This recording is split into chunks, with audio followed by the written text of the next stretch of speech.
বাংলা ভাষার অপমান।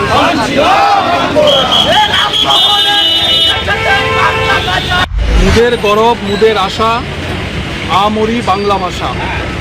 সেই বাংলা ভাষা আজকে আক্রান্ত।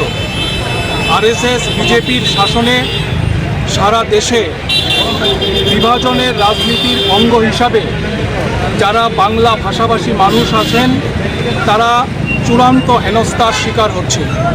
আমরা 4টি বামপন্থী ছাত্র যুব সংগঠন এসএফআই, ডিওয়াইএফআই, পিওয়াইএফ এবং টিএসইউর উদ্যোগে আজকে আগরতলা শহরে প্রতিবাদ মিছিলে নেমেছি। যারা বাংলা ভাষাভাষী মানুষ তাদের উপর যে হেনস্থা চলছে অবিলম্বে এই হেনস্থা বন্ধ করবার জন্য। আরএসএস বিজেপির মূল স্লোগান হচ্ছে হিন্দি, হিন্দু এবং হিন্দুস্তান।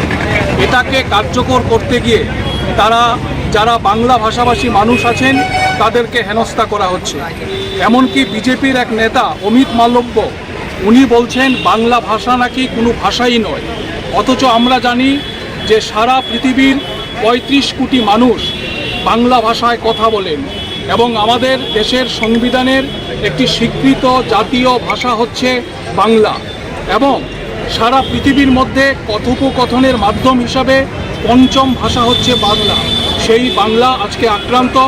এই বাংলা ভাষাকে রক্ষা করার জন্য শুধুমাত্র বাংলা ভাষা না, যে কোনো মাতৃভাষার প্রতি সম্মান জানানো এটা রাষ্ট্রের দায়িত্ব। এটা ককবরক হতে পারে, ইংরেজি হতে পারে, তামিল ভাষা হতে পারে, বাংলা হতে পারে।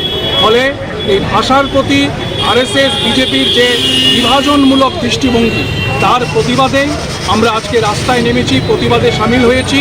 আমরা আশা করব আমাদের রাজ্যের এবং সারা দেশের সমস্ত শুভবুদ্ধি সম্পন্ন প্রগতিশীল মানুষ যারা বিভাজনের রাজনীতির বিরুদ্ধে, যারা আরএসএস বিজেপির অন্ধকারের রাজনীতির বিরুদ্ধে, তারা প্রতিবাদে সোচ্চার হবে।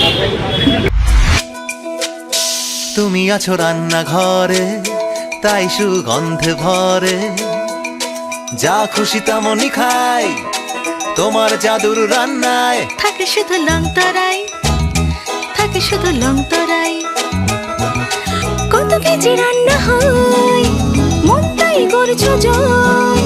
ভালোবেসে বলছি তাই রান্নায় তোমাকে চাই, চাই শুধু লং তরাই, চাই শুধু লং তরাই। লং তরাই গুঁড়ো মশলা, রান্নায় তোমাকে চাই, চাই শুধু লং তরাই।